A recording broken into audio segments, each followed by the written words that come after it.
With his head halfway out the window as the taxi shot up Falcon Street, Bailey took in sights that transported him back to his old life as a beat reporter in Sydney.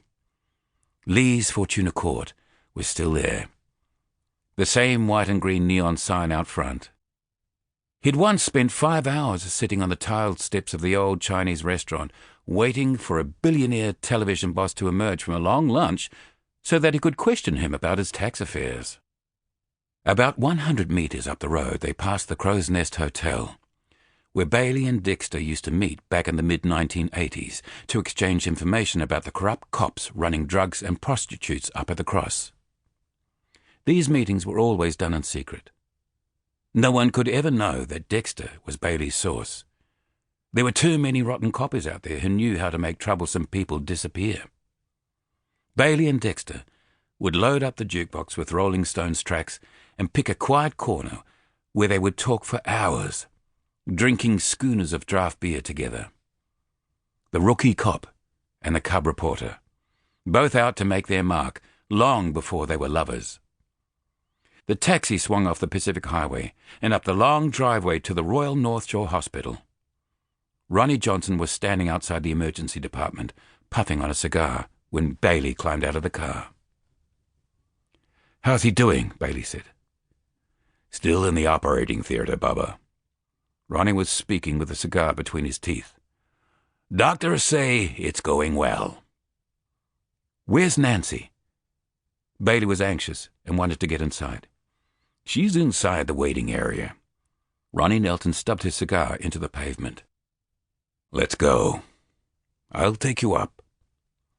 Bailey followed Ronnie through the glass doors and watched him pat a security guy on the shoulder and whisper something before they were let through a set of doors that looked like a staff entry. "What was that all about?" Bailey said as they were walking along the nylon floor past little rooms with patients lying in beds with beeping equipment beside them. "Told him I was waiting for you. Plenty of cops upstairs.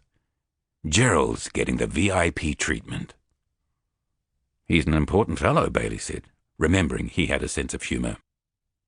Nancy was sitting in a plastic chair with 2 police officers nearby. She stood up the moment she saw Ronnie and Bailey. "Have you heard, John?" Nancy said. "The doctors say that he's going to be fine." "Ronnie told me," Bailey said. "It's great news, Nancy." "We might be able to see him later this afternoon. He's lost a lot of blood, but the nurse told me that he's out of danger." "That's good, Nancy. Really." Bailey's relief was tempered by the fact that his daughter was on her way to a safe house, and Mustafa al-Baghdadi was still out there, like a chess king, directing his psychopathic pawns, plotting his next move, one that might involve Sarah Hanif. For the next few hours, they sat on the hospital's stiff, uncomfortable plastic chairs, being drip-fed information about Gerald's condition. His 2 daughters, Kate and Merrin, had turned up and were sitting either side of their mother, each holding a hand.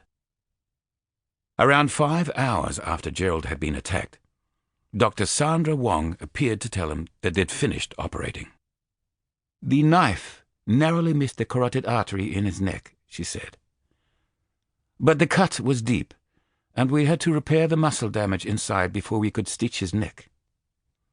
It'll be a little bit longer before you can see him. But he's okay." A little while turned into an hour, and then 2, before Dr. Wong was back. "Your husband is awake." She was speaking directly to Nancy now. "I'm going to recommend that you and your daughters go in first. He's obviously very tired and fragile after the operation." Nancy's eyes wandered from Bailey to Ronnie, then back to Dr. Wong. "No, I want all of us to go in together. These 2 gentlemen are like brothers to my husband." Dr. Wong went to say something, then stopped herself. She had only known Nancy for a matter of hours, and she could tell that she was the type of woman who was used to getting her way. "Okay. Let's keep it brief, though." Bailey was the last person